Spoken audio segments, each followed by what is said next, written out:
Hello, hello à tous, bienvenue aujourd'hui pour ces guidances relationnelles, sentimentales, amoureuses du mois de juin 2023. Je vous rappelle que c'est un tirage général qui ne va pas parler à tous de la même façon, donc prenez bien ces messages avec beaucoup de discernement et un petit peu d'amusement. On n'est pas en train de faire de la chirurgie cardiaque ici sur YouTube. Donc prenez uniquement les messages qui vibrent avec ceux que vous vivez. N'hésitez pas à adapter mon vocabulaire à votre situation pour avoir des messages plus précis. Je vous recommande, comme d'habitude, de regarder la vidéo de votre signe ascendant, de votre signe vénusien et lunaire, si vous les connaissez, afin d'avoir de plus amples détails et pourquoi pas recevoir d'autres messages qui peut-être vous parleront davantage. Dans la barre d'infos, vous trouverez mon adresse email si vous désirez des renseignements pour les tirages personnalisés. Vous trouverez également différents liens qui vous mèneront vers les guidances que j'ai effectuées pour votre signe récemment, notamment quelle est la bonne surprise qui vous attend en juin 2023. Vous retrouverez également la guidance générale de votre signe pour juin et également les messages de vos guides que je viens de poster. Voilà, on se retrouve dans quelques instants pour votre signe. N'oubliez pas de liker, de partager, de commenter, de vous abonner si ce n'est pas déjà fait pour me soutenir. Vous savez que les algorithmes aujourd'hui prennent de plus en plus de place. Sans vos likes, sans vos commentaires, je suis dans le noir et j'aime bien la lumière au minimum pour atteindre les personnes qui ont besoin de ces messages. Je vous remercie en tout cas de votre soutien et de votre aide. Place à votre signe. À tout de suite. Hello, hello les amis Balance, ascendant Balance, signe lunaire et vénusien en Balance. Bienvenue pour cette guidance sentimentale, relationnelle, amoureuse du mois de juin 2023. Je dis relationnelle pour toutes les personnes que l'amour n'intéresse pas ou qui ont des préoccupations d'ordre relationnel, familial, amical, professionnel, pourquoi pas, hein, ça peut leur parler ici. Ce sont des énergies, hein, ça peut parler à certains balances dès à présent et parler à d'autres un peu plus tard pendant le mois de juin, donc n'hésitez pas à revenir sur ce tirage si toutefois il ne vous parlait pas dès à présent. Allez, on y va avec l'énergie principale qui vous accompagnera pendant le mois de juin. Nous avons la Maison Dieu inversée. Elle est challengeante, cette Maison Dieu inversée, et elle nous parle ici de peut-être d'imprudence, de coup de tête, de prendre des décisions un peu extrêmement hâtives, bousculantes face à quelque chose qui vient vers vous, qui peut être foudroyant. Hein. Ça peut... alors, cette tour, elle peut représenter quelque chose que dans un autre contexte, on pourrait imaginer comme au-dessus de nos espérances. C'est challengeant parce qu'il y a quelque chose à déconstruire et quelque chose à reconstruire. Ça arrive ici de façon inattendue. Ça nous demande d'être ambitieux, ça nous demande d'être... de prendre en compte les déconstructions et les reconstructions de notre vie ici. Hein. Il y a quelque chose de soudain qui vient un peu nous secouer. Il peut y avoir quelque chose qui vient se ruiner. Alors, je ne sais pas si on parle de choc entre guillemets thermique dans les couples, hein, par exemple, mais ça peut nous parler en tout cas d'orgueil, de susceptibilité aussi pour certains. Et peut-être pour certains autres, d'un côté un peu arrogant. Alors, est-ce que il peut y avoir quelque chose qu'on n'a pas envie de comprendre, c'est un peu comme si on nous proposait un mur, quel que soit ce qu'il nous propose, au lieu d'y réfléchir de façon peut-être un peu plus... oui, d'être un peu plus réfléchi, d'avoir peut-être un regard différent, on a peut-être tendance à vouloir aller dedans. C'est un peu comme ça que je le ressens ici. On va voir avec le reste des cartes, notamment avec la sagesse de l'oracle. Une histoire sans fin. Bon, ça me paraît encore un peu plus clair parce que l'histoire sans fin, ça nous dit qu'ici, on vous propose quelque chose. On vous propose quelque chose dans l'ordre relationnel, amoureux, sentimental, affectif, qui se reproduit très probablement, que vous refusez peut-être de comprendre. Il y a quelque chose qui vous demande de reconstruire, quelque chose qui est ruiné, quelque chose qui est cassé.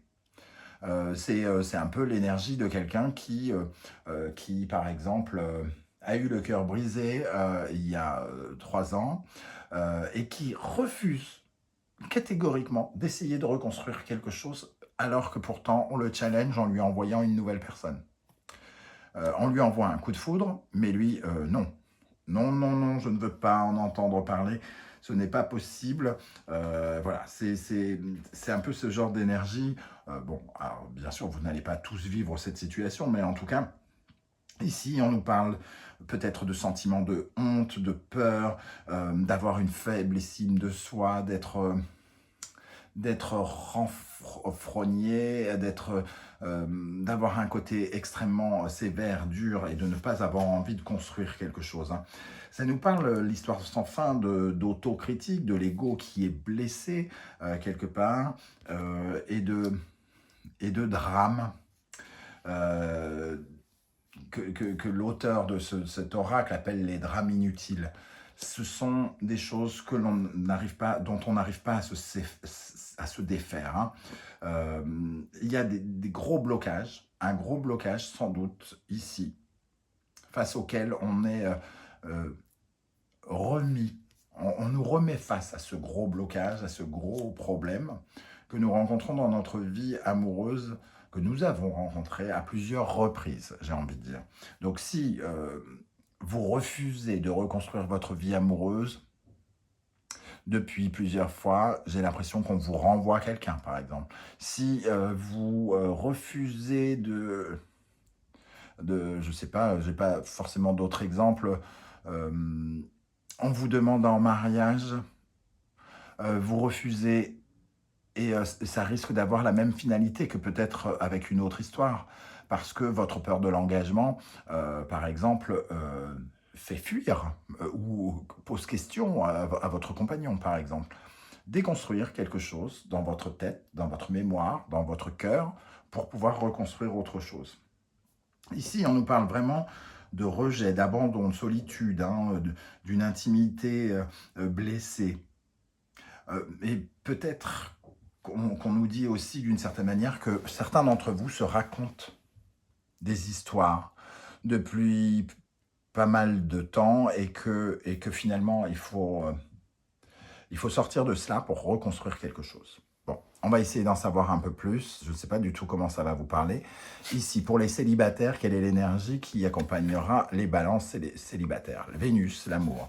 Donc ici, il est possible pour les célibataires d'avoir justement une rencontre, hein, d'avoir de la chance. Vénus, l'amour, la chance de Vénus, la petite bénéfique, hein, ici, qui en plus va prochainement passer... si je ne me trompe pas, dans le taureau, ou alors elle y est déjà, je ne sais plus précisément. Mais en tout cas, dans le taureau, évidemment, elle a beaucoup, beaucoup de force, puisque c'est sa planète maîtresse. Du moins, c'est son signe maître. Vénus, ici, la possibilité donc de redorer sa valeur, entre guillemets, de se redonner de la valeur, de redonner de la valeur à l'amour, par l'occasion peut-être d'une rencontre. Alors, coup de foudre peut-être, hein, ici. Alors, si vous n'êtes pas tout à fait prêt, on peut imaginer que c'est plutôt une autre personne qui tombe folle amoureuse de vous et que ça vous décontenance tout à fait parce que, quelque part, vous avez peut-être du mal à vous investir. Il y a quelque chose qui commence bizarrement pour vous. Si vous avez l'habitude de tomber amoureuse, par exemple, d'un homme marié, il est possible qu'on vous propose encore ce dilemme, entre guillemets, et qu'il y a une histoire sans fin, il faut arrêter avec un schéma, il faut casser quelque chose ici. Pour les couples, nous avons l'énergie de le retour de Saturne. Le retour de Saturne, c'est, entre guillemets, une correction. On vient corriger quelque chose. Donc, on est bien dans ce schéma. Il y a une histoire sans fin ici et on a tendance à reproduire quelque chose. Et Saturne revient pour voir si on a bien compris la leçon.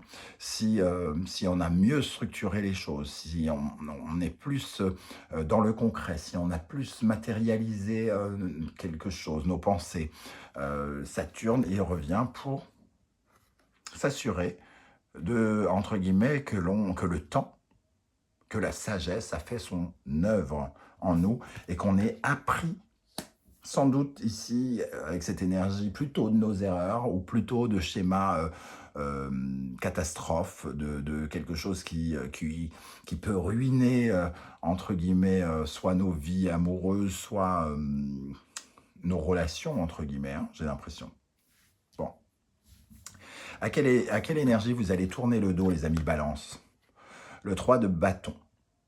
Ici, on voit que vous avez beaucoup de mal, probablement, à vous visualiser, certains, à vous visualiser plus loin. Le 3 de bâton, c'est un peu la peur de l'avenir, hein, la peur de l'avenir, la peur d'avancer. Et ici, vous êtes invité à regarder l'avenir, à avancer.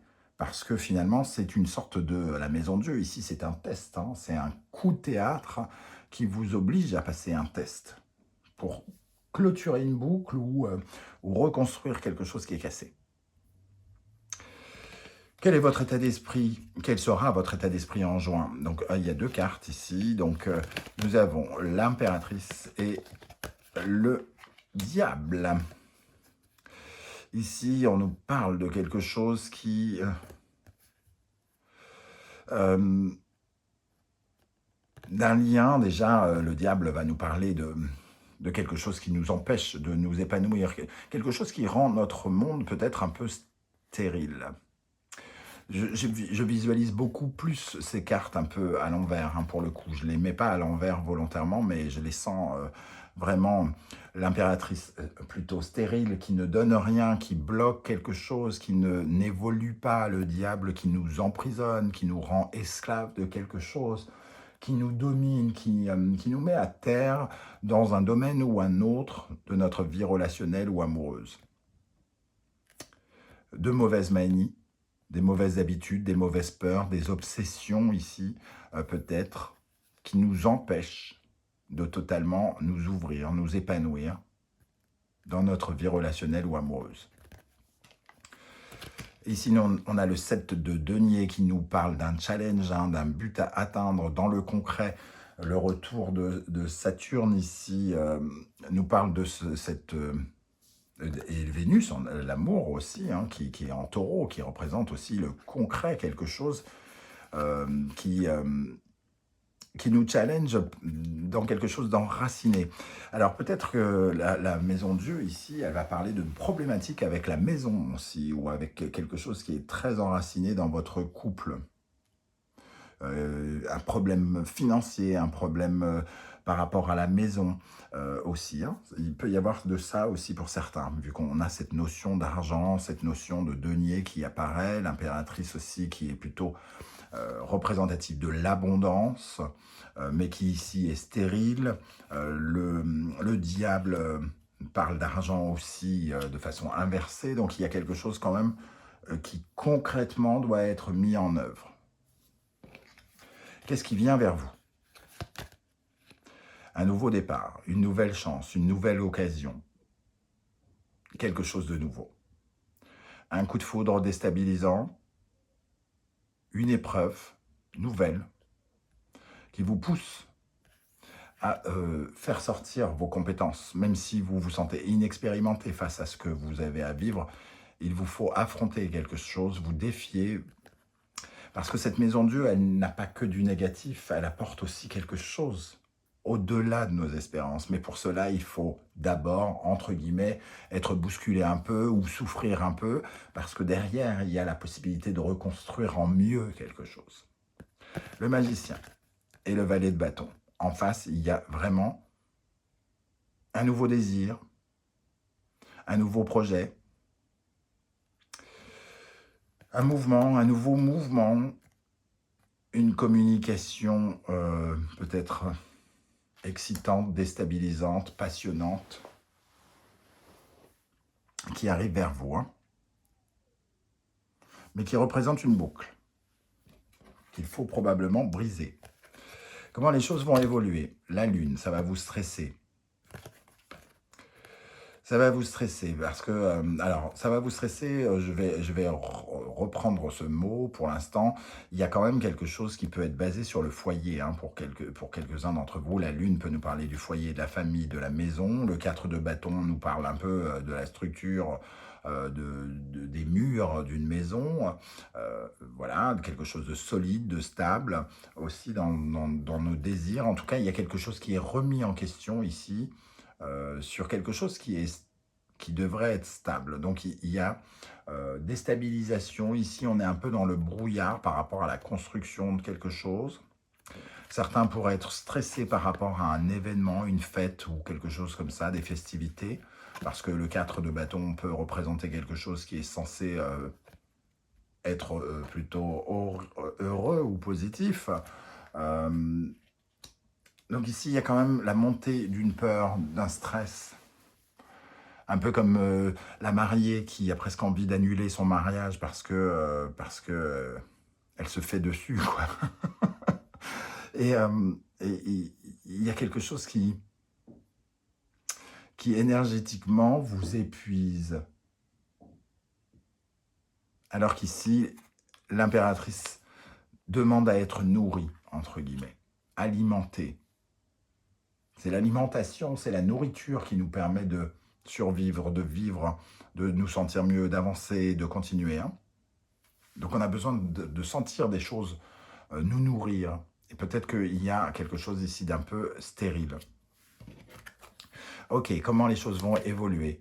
L'ermite, besoin d'un temps de réflexion ici, besoin de réfléchir, de faire une certaine forme de bilan, d'analyser quelque chose, de faire des recherches en nous, dans nos profondeurs. Il y a une recherche très intérieure ici, de méditation, d'introspection très importante. On cherche la lumière, on cherche un éclairage nouveau sur ce roi de coupe, sur les sentiments, sur notre capacité à aimer, à recevoir de l'amour et à en donner.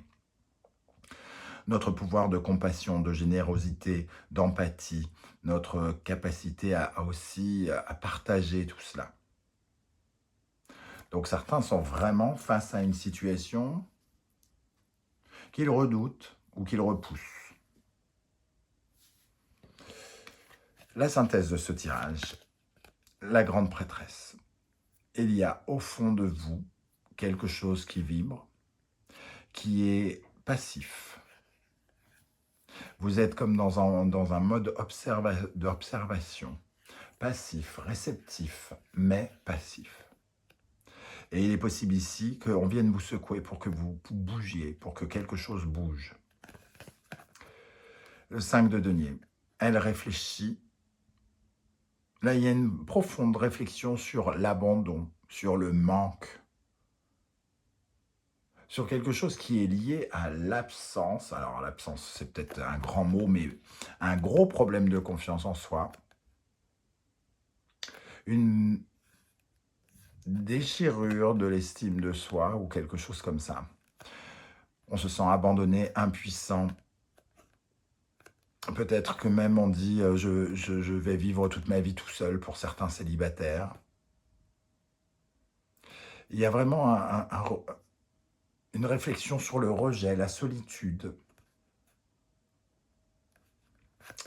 Très importante ici. Il est question de réanalyser son pouvoir d'aimer, son pouvoir d'être aimé ou quelque chose comme ça. Pour les couples, on est plutôt challengé au niveau, peut-être au niveau de la maison ou quelque chose en tout cas, que l'on a soit du mal à construire ou soit qu'on doit déconstruire pour reconstruire autrement. Voilà les amis Balance, je ne sais pas du tout comment ça va vous parler, mais par contre j'avoue que ça m'intéresse énormément, dans la mesure du possible, si vous le souhaitez bien sûr, que vous commentiez pour me dire comment ça résonne, de quoi ça peut vous parler, les amis Balance, pour voir comment le tarot a envoyé ces messages. Alors bien sûr, si vous ne voulez pas étaler votre vie sur YouTube, ce que je peux aussi comprendre, vous mettez un petit like et un petit émoticône juste pour me dire que vous êtes de passage, hein, n'importe quel émoticône, une petite poire, une plante, un cœur, une carte, un doigt d'honneur comme Lazara, ou je sais pas, ce que vous voulez. J'aurai plaisir en tout cas à saluer votre présence et à vous faire un coucou à mon tour. Merci de liker, de partager, de vous abonner pour m'aider à avoir plus de lumière sur YouTube. Je vous en remercie. On se retrouve très très bientôt pour de nouvelles guidances, cette fois-ci professionnelles. En attendant, prenez bien soin de vous les amis Balance. Merci d'être là et à très bientôt. Ciao, ciao.